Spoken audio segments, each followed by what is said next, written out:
을 가지고 하나님의 말씀 함께 나누도록 하겠습니다.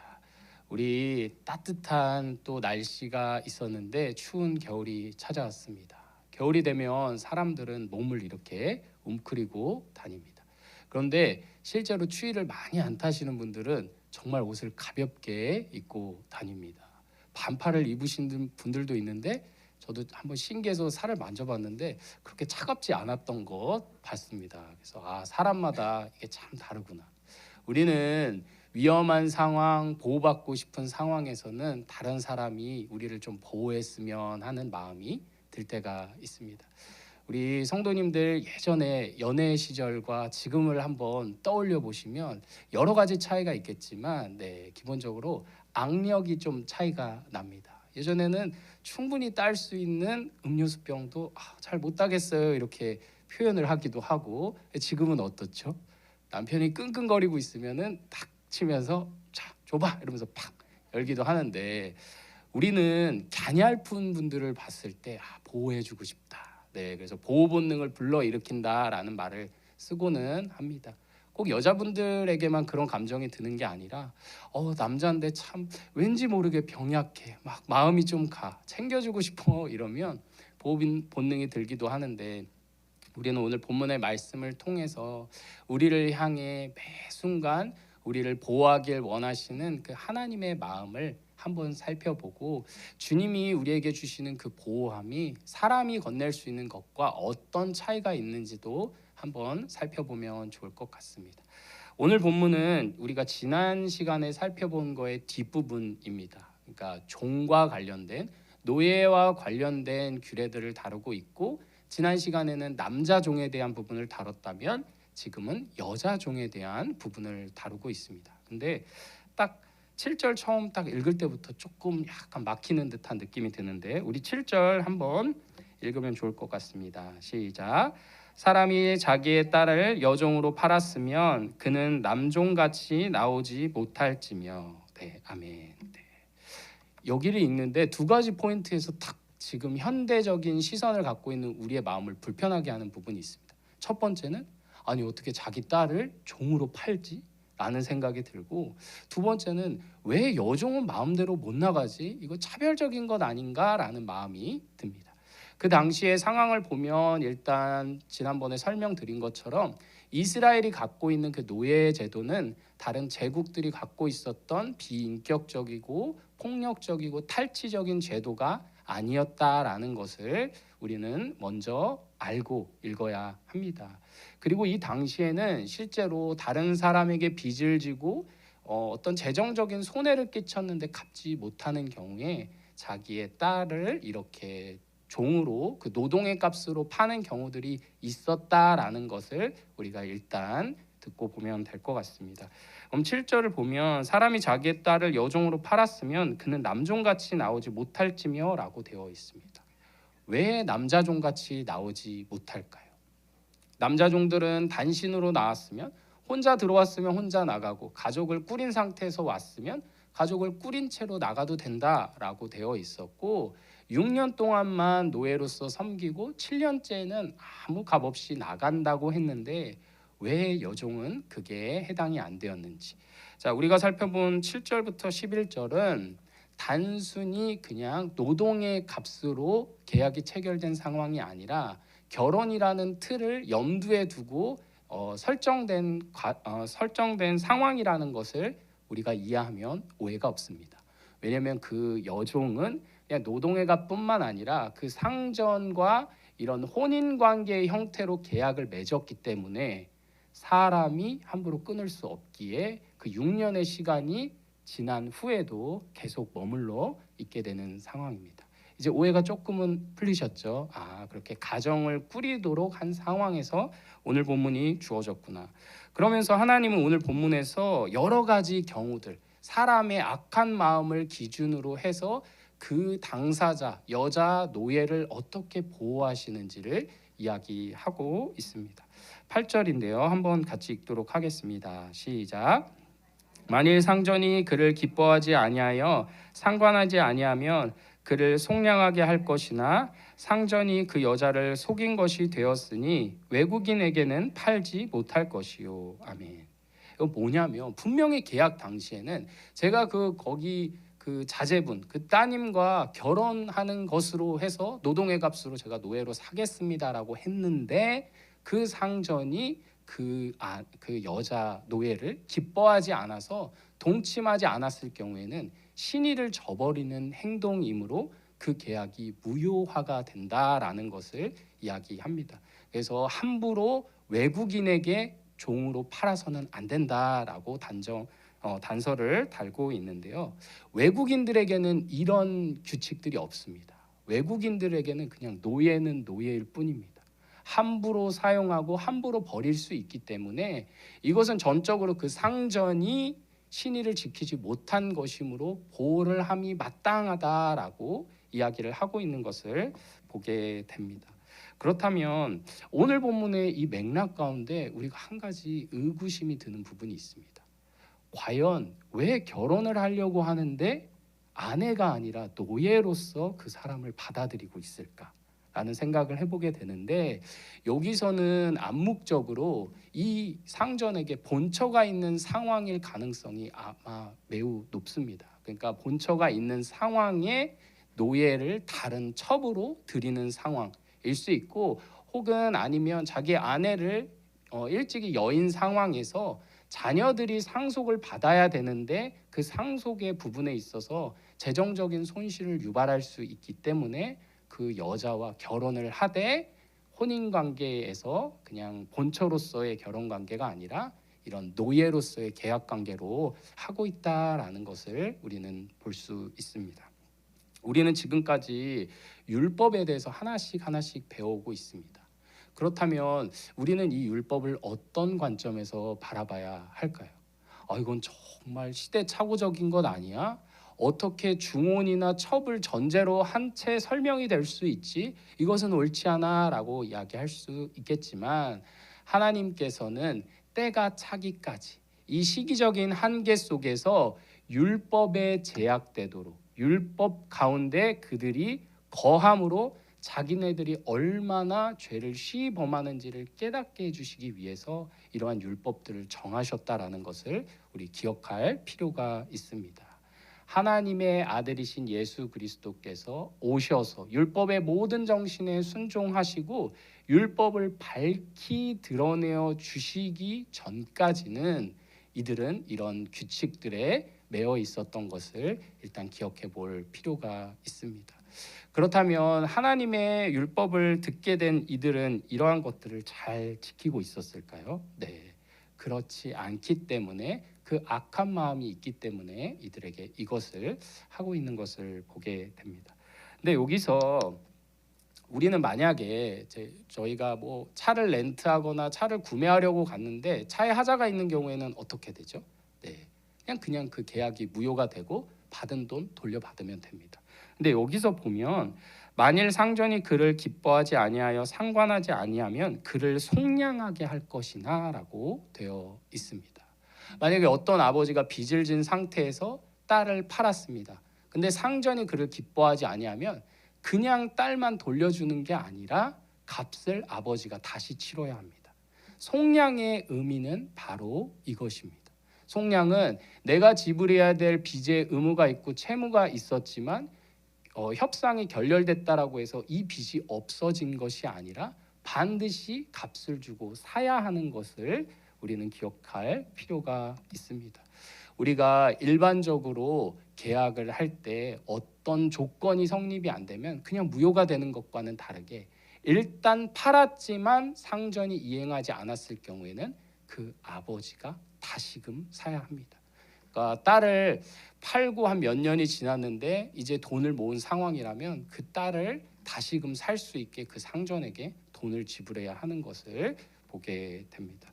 우리 성경에 보면 속량이라는 표현이 많이 나와 있는데 그 이해가 잘 되시나요? 네, 참 어려운 표현입니다. 이게 무슨 표현인가 싶은데 우리가 조선시대 때 잘 쓰던 표현 중에 하나입니다. 그 당시에 노예였던 사람을 다른 노예로 대체하는 것을 대구속신이라는 그런 제도로 설명을 했었던 것을 보게 됩니다. 뭐냐면 간단하게 얘기해서 어떤 노예를 꺼내오기 위해서는 그와 동일한 자격과 스펙의 노예로서 바꿔야만 그것이 탕감되는 것, 이것을 우리 선조들은 다 이해하고 있었습니다. 그러니까 성경이 번역될 당시에 송양으로 되어 있으면 양인으로서 속하기 위해서 이러한 조건이 필요하다는 것을 그들은 알았지만 우리는 지금 그러한 용어들을 쓰지 않는 시대가 되다 보니까 속량이 무슨 말이지? 그냥 뭐 취소하는 건가? 그냥 자유를 주는 건가? 라고 하는데 엄연하게 이 구속은 반드시 대가를 지불해야 하고 그에 상응하는 조건이 있을 때만 이렇게 자유함을 얻는 것이다라는 것을 우리는 꼭 기억할 필요가 있습니다. 오늘 본문의 이제 상황 가운데서 이렇게 상전이 신의를 지키지 않은 상황 가운데서도 구속의 원리가 적용이 되고 있다라는 것을 우리는 기억할 필요가 있습니다. 우리 혹시 왜 예수님께서 인간의 몸을 입고 이 자리에 십자가에 달려 죽으신지 아시는 분들 계실까요? 네, 그죠? 우리의 죄를 대신해서 우리의 자리에서 우리가 받아야 할 그 저주의 자리에서 대신함으로 속량함을 우리에게 주시기 위하여 그 순전하신 분이 그 자리에 오셨다는 것을 우리는 기억할 필요가 있습니다. 그러니까 노예와 여종의 남종에 대한 이 규례들이 그 내용 자체나 그것이 성립된 조건 자체를 우리가 의구심을 품고 바라보자면 우리가 적용할 수 있는 점이 거의 없지만 그 속에 담겨 있는 원리, 누군가 자유를 얻음에 있어서는 반드시 대가가 다시금 치러져야 한다라는 그 원리를 발견하게끔 하나님이 인도하셨다라는 것을 우리는 기억할 필요가 있습니다. 그리고 두 번째로 이 율법 가운데서 그 여자 종을 보호하는 것이 있는데요. 9절을 같이 읽도록 하겠습니다. 시작. 만일 그를 자기 아들에게 주기로 하였으면 그를 딸같이 대우할 것이요. 아멘. 자, 원래로라면 그 상전이 배우자로서 계약을 한 상태인데 자신이 그 사람과 이렇게 동침하고 싶지 않은 경우에는 아들에게 며느리감으로 줄 수 있습니다. 아마도 그때에도 후처 개념으로 주어진 것일 텐데 여기서 참 특별한 조건이 있습니다.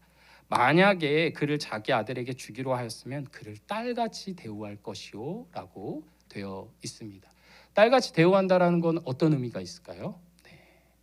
우리 혹시 결혼하실 때 지참금 한 얼마씩 받으신 분들 계신가요? 우리가 관례적으로 이쪽에서 집을 해오면 여기서 혼수를 해오고 이런 정도의 문화는 있지만 지금 중국 얘기를 들어보면 진짜 지참금 문제가 크다고는 합니다. 신부를 데려오려면 어마어마한 지불을 한다고 하는데 이 당시의 문화도 역시 마찬가지였습니다. 딸을 데려오기 위해서는 상대방 측에서 상당한 혼인의 값을 지불해야 하는데 지금 보세요. 자기를 고용한 그 상전이 자기의 아들과 결혼을 시킴에 있어서 딸과 같이 대우를 해야 한다라는 사실입니다. 딸로서의 권리, 딸로서의 보호받음, 그리고 딸로서 마땅히 받아야 할 그 지참금의 형태 역시 보호를 해줘야 하는 그런 상황입니다. 우리 조금씩 선입견을 제거하고 보자면 이건 참 특별한 노예 제도라는 것을 우리가 쉽게 알 수 있습니다.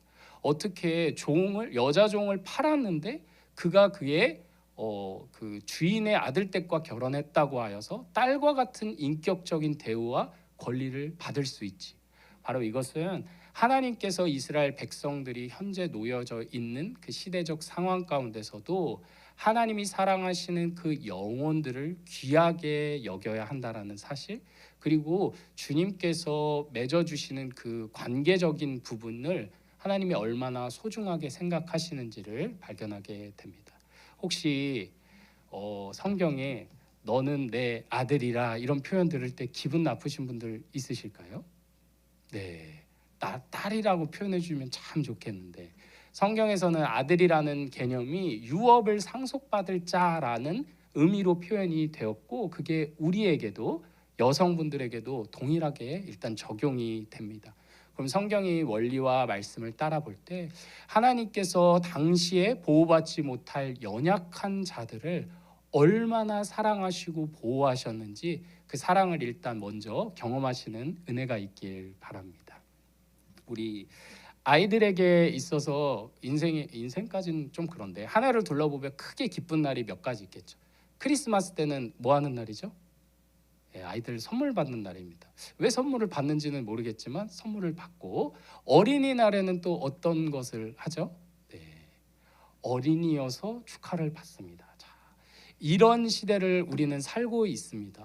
어린아이들을 존중히 여기고 나름 고생한다 하면서 복지와 이런 혜택과 이런 또 특별한 날까지 지정을 하는데, 성경을 보면 그 당시에 여자와 아이들은 인격적 대우를 받는 존재들이 아닙니다.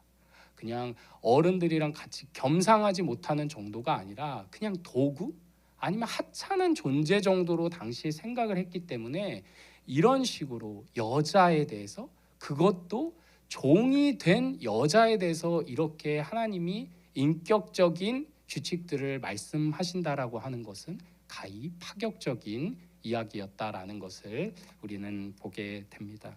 하나님께서는 이처럼 그 시대마다 연약한 자들을 보호하시고 아끼고 계시다라는 사실을 우리가 기억할 필요가 있습니다.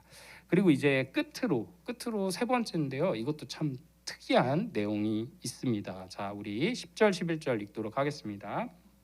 시작. 만일 상전이 다른 여자에게 장가될지라도 그 여자의 음식과 의복과 동침하는 것은 끊지 말 것이요, 그가 이 세 가지를 시행하지 아니하면 여자는 속전을 내지 않고 거저 나가게 할 것이니라. 아멘. 네. 이게 성경이 맞나 싶게 참 묘사, 아주 이상스러운, 입에 담기도 어려운 그런 특별한 상황입니다. 어떤 상황이냐면 상전이 그 노예랑 혼인 관계를 맺었습니다. 근데 이제 다른 여자한테 장가들고 싶은데 그 경우에라도 이 여자 노예의 의복과 음식과 부부관계를 끊어서는 안 된다라고 이야기를 하고 있습니다. 이것을 자칫 잘못해서 성경은 중혼을 합법화하고 있구나, 다른 사람한테 시집 장가가는 것을 허용하고 있구나라고 생각을 해서는 곤란하고, 그렇게 인간의 욕심과 인간의 그 죄악됨으로 말미암아 여러 사람들과 함부로 이렇게 배우자 관계를 맺고자 하는 그 시대 가운데서도 이 여종을 보호해야 한다라는 것을 명실상부하게 이야기하고 있다라는 것을 보게 됩니다. 만약에 이러한 규범들이 없었다면 그 상전은 그 여종을 어떻게 취급했을까요? 네, 그냥 빈방에서 계속 서방님 기다리면서 정말 슬픔으로 눈물 짓다가 어느 곳에 버려지더라도 아무 상관을 안 하고 있을 것인데, 요청하는 것, 의복과 음식과 동침하는 것. 그래서 여자로서 그 사람과의 혼인 관계 가운데 놓여져 있는 것을 끝까지 지켜야 하고, 그럴 자신이 없으면 그때는 어떻게 되냐? 그냥 나가도 됩니다. 그 사람이 결혼 관계로서 유지해야 할 모든 의무를 지키지 않는다면, 자 11절 보면 그가 이 세 가지를 시행하지 아니하면 여자는 속전을 내지 않고 거저 나가게 할 것이니라. 네, 아멘. 이런 상황이 되어야 그 여자는, 이런 상황이 되면 그냥 나갈 수 있습니다. 그렇다면 반면 이런 상황 가운데 이스라엘 백성들은 이 규례를 어떻게 지키고 있었을까요? 잘 지키고 있었을까요? 네, 그 여인에게 제공해야 될 합당한 것이 있음에도 그것을 제공하지 않고 자기의 탐욕과 욕심을 따라 다른 여러 여자들과 아무렇지도 않게 그런 혼인적인 관계를 맺어왔던 이스라엘의 모습을 보게 됩니다. 이처럼 하나님께서 이러한 제도를 주셨을 때 주님께서 얼마나 공의로우시고 그 틀 가운데 사람들을 얼마나 보호하고자 하시는지를 우리는 발견하게 됩니다. 당장은 잘 이해가 안 되고 이것이 무슨 의미가 있지라고 하는데, 조금만 생각을 해보자면 주님이 이 악한 인간의 본성을 감안해서 이러한 규약들을 주지 않았으면 정말 그 여자의 인권은 정말 무너졌겠구나라는 것을 보게 됩니다. 그리고 이 여자가 그냥 나갈 수 있는 경우는 이처럼 그 상대방이 해야 할 의무를 다 갖추지 않았을 경우, 아주 복잡한 경우에 한해서 그냥 나가게 될 수 있는데, 하나님께서는 이처럼 규례를 주시면서 주님이 허락하신 그 율법의 정신을 인간들이 반드시 지켜야 한다라는 것을 이야기하고 있었습니다. 그 상전에게 요구되는 그러한 의무들을 상전이 지키지 않으면서도 자기의 소유권을 주장할 수 있었을까요? 그렇지 않습니다. 성경은 우리에게 이야기를 합니다. 주님이 우리에게 허락하신 그 의로운 규례와 말씀에 대한 순종의 의무를 우리가 지키지 않으면서 우리의 권리만을 주장할 수 없다는 것을 이야기하고 있습니다. 하나님, 전 이거 안 지켜도 되는데요. 제가 사람들 함부로 대하고 가난한 자들 무시하고 부자인 사람들 앞에서만 내가 좋게 보이려고 하고 못 배운 사람들 무시해도 저 은혜 받은 것 아니에요? 제가 누려야 하는 것들 많이 누릴 수 있지 않아요? 라고 우리가 생각할 수 있는데, 하나님께서는 우리에게 요구된 그 율법과 규례를 지키게끔 요청하시는 줄 믿습니다. 우리 은혜의 열매만 쏙 빼먹지 않으시는 우리 성도님들이 되시길 바랍니다. 자, 그럼 우리 자신에 대해서 한번 생각을 해보겠습니다.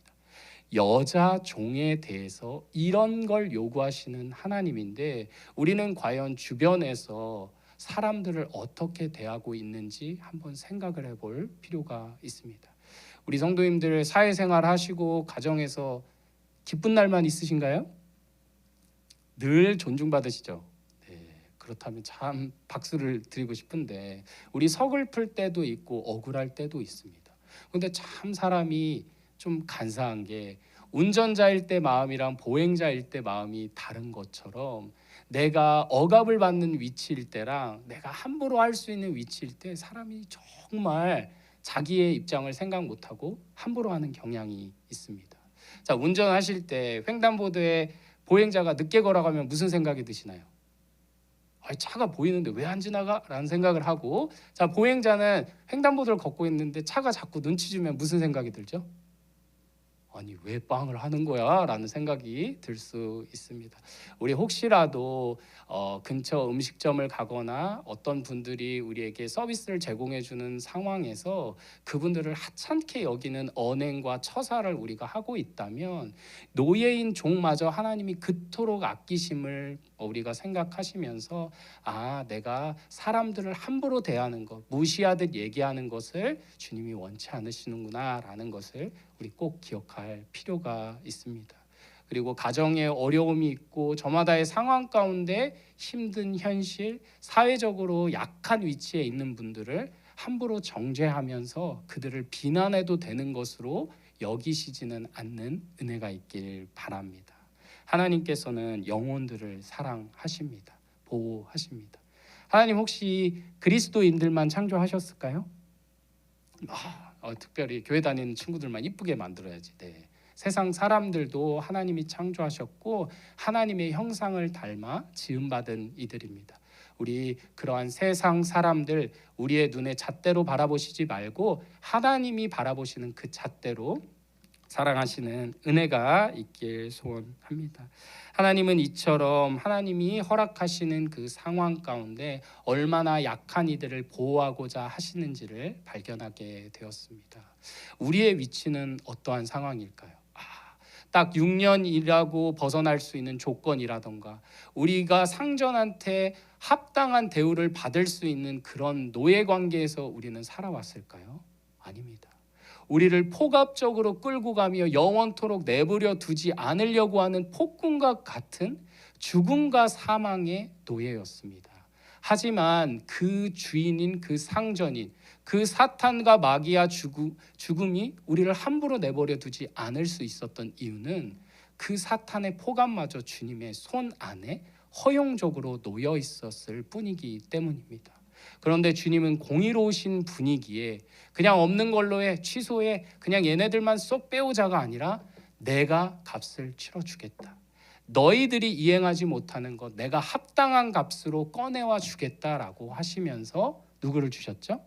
네, 예수 그리스도를 주셨습니다. 그냥 우리만 쏙 빼와도 아무 상관없을 그분이 아니라 공의로우신 분, 하나님의 심판 때 그 어미를 아시는 그 권능의 하나님은 그 모든 의를 만족시키고자 우리의 자리에서 우리를 대신할 예수 그리스도를 두심으로 우리가 허용이 되었음을 고백하게 됩니다. 우리 오늘 본문 살펴봤었을 당시에 첫 번째 조건, 상전이 그를 기뻐하지 아니하여 상관하지 아니하였을 때 그 딸의 아버지가 돈이 없었다면 그 신부는 어떻게 될까요? 네, 계속 있는 겁니다. 버려진 채로 계속 있는 겁니다. 누군가 자기를 속량해 줘야 되고 값으로 사가 줘야 되는데 그러한 현실이 없을 경우에 이런 것을 맞이하게 됩니다. 우리는 어떤 누구도 실은 오지 않아야 함이 마땅한 곳에서 노예로 살고 있었습니다. 어떤 누구도 우리의 값을 치러줄 의무도 없고 우리와 안다고 말할 이유도 없는 그 상황 가운데 있었는데 세상을 창조하신 그 하나님의 아들이 우리를 위하여 친히 그 자리에서 우리의 값을 치러주심을 우리가 은혜로 받아들이시는 은혜가 있길 소원합니다. 사랑하는 성도 여러분, 우리는 보호함을 받았습니다. 그런데 하나님이 우리를 안위하신다라고 하는 것을 참되게 느끼려면 그분이 우리에게 허락하신 은혜가 얼마나 큰지를 같이 고백할 때 가능한 줄 믿습니다. 우리 슬픈 마음이 들 때가 있고 서글픈 마음이 들 때 있습니다. 그때 하나님, 제 마음 좀 위로해 주세요. 제 마음 좀 따뜻하게 해주세요. 하나님이 내 뒤에 든든히 있다는 걸 내가 느끼게 해주세요 라는 정도의 보호함을 간구하는 것이 아니라 하나님, 내가 어떻게 비참하게 버려졌어야 할 존재인데 상상할 수도 없는 구속의 은혜로 나를 구원해 주신 그 은혜를 내가 사모함으로 내가 보호함을 온전히 누릴 수 있도록 인도하여 주시옵소서라고 우리가 고백하는 은혜가 있길 바랍니다. 우리가 보호함을 받은 것은 우리의 인생의 장애물 정도로부터 우리 인생의 서글픔 정도로부터 보호함을 받은 것이 아니라 막막한 암흑과 같은 그 영원한 저주로부터 우리가 건진 바 되었다는 그 은혜로 말미암은 줄 믿습니다. 이번 한 주 우리 성도님들 살아가는 그 시간 가운데 한 영혼 한 영혼을 너무도 사랑하시는 그 하나님의 보호하심, 값을 치르시고 우리를 건져주신 그 은혜를 사모하는 인생 되시길 주님의 이름으로 축복합니다. 기도하도록 하겠습니다.